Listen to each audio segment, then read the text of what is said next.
hardest parts about being an adult is that I can't have my mom make dinner for me every single night. Sometimes I have to fend for myself. So I went and met up with a chef from the Sewella Culinary Program, and he taught me how to cook chicken. Trust me, it's a lot easier than you think. Okay, so the first part of our meal, what we're gonna do here is we're gonna turn our fire on.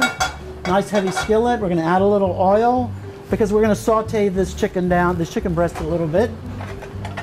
What I want to do is season it with simple seasoning, so we're only going to use salt and pepper. We're going to add a little bit to both sides while our pan is heating up. And real quickly, what we're going to do is we're going to put this in the pan. I don't know if you heard the sizzle. That's what I'm looking for. Chef Randy says that if you want your chicken to end up looking like this, you should cook it until it reaches 165 degrees. There's not much you can do but sit and wait. You can't rush it. Perfection takes time. Just remember, when cooking chicken, you want to cook both sides evenly, so make sure to time out your flips and to cook out all of the pink. So yes, it really is starting to cook. If you can see from the sides, you can see that it is still very pink. We still have a ways to go. I'm not even going to start attempting to probe it now because I know it's not even close. If you can get a little, see how pretty that is? Nice and brown. Okay, so I'm seeing no more pink on the sides, so I'm going to take my first temperature reading. Always use a quick instant read thermometer, and that's so you're not sitting there over the pan that's hot. You're going to get a quick reading. So you kind of want to go in at an angle in the thickest part of the meat. And remember, we're looking for 165 degrees at a minimum, and right now we're at 141. So we still have a couple more minutes to go, and I'm good with that. So ordinarily what I would do is I would start working on something else. There we go again with that lovely fire. Move it off the fire. Just don't panic. So I'm tipping it again, and we're still at 143. So we have a few minutes to go. Do not press on your meat. I see a lot of people doing that. When you press on the meat, you're squeezing the juices out. You're forcing the juices out. We need those juices to keep that piece of meat tender and juicy. And we're at 162, so I'm about to pull it off. I want to check it a couple of spots.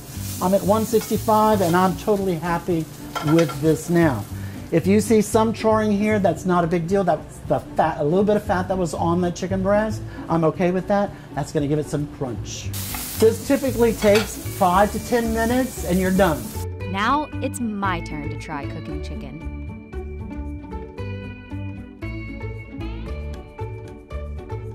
Well, the first thing that Chef Randy made me do is put on this hat and this apron. So why is that important? That's a good question. It's important, one, for your safety because you're in a commercial kitchen, and the hat is so that your hair does not fall into the food.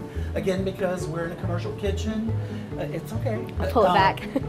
Because we're in a commercial kitchen, the hair could fall into the food. The first thing I'd like you to do is go ahead and season it. We're seasoning with simple salt and pepper. So what I want you to do is just kind of pinch it like that and then just sprinkle it over. All right. And that's the part that everybody loves. And remember, I've already added the salt in here and I've mixed it myself, so you may want it to be a little peppery, you may want it to be a little saltier, so you would just add a little bit more of the seasoning. You know, we're looking for about 2 tablespoons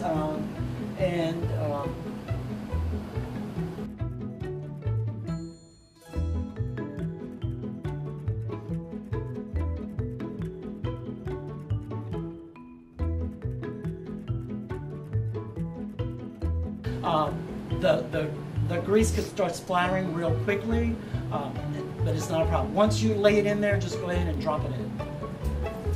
Oh, there you go.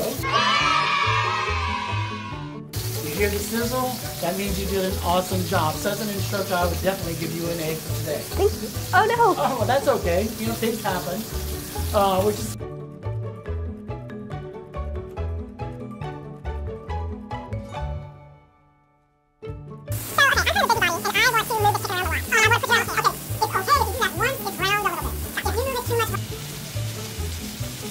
Yes, we're good. And you'll see as where I'm probing it, when people talk about until the juices run clear, see how that's clear? There's no blood in it. So that's another telltale sign. If you don't have a thermometer, you know, use a fork gently to poke one hole, not a bunch of them. And if you get a clear liquid like that, you're good. Okay, so let's cut off your fire, and then we're going to go ahead and place that one in this pipe. Oh. That's okay. I know you just play it much of. There we go. And then when we come back, we're going to start working on our pasta. Yay. Hey, isn't that great? Look at that. That looks good.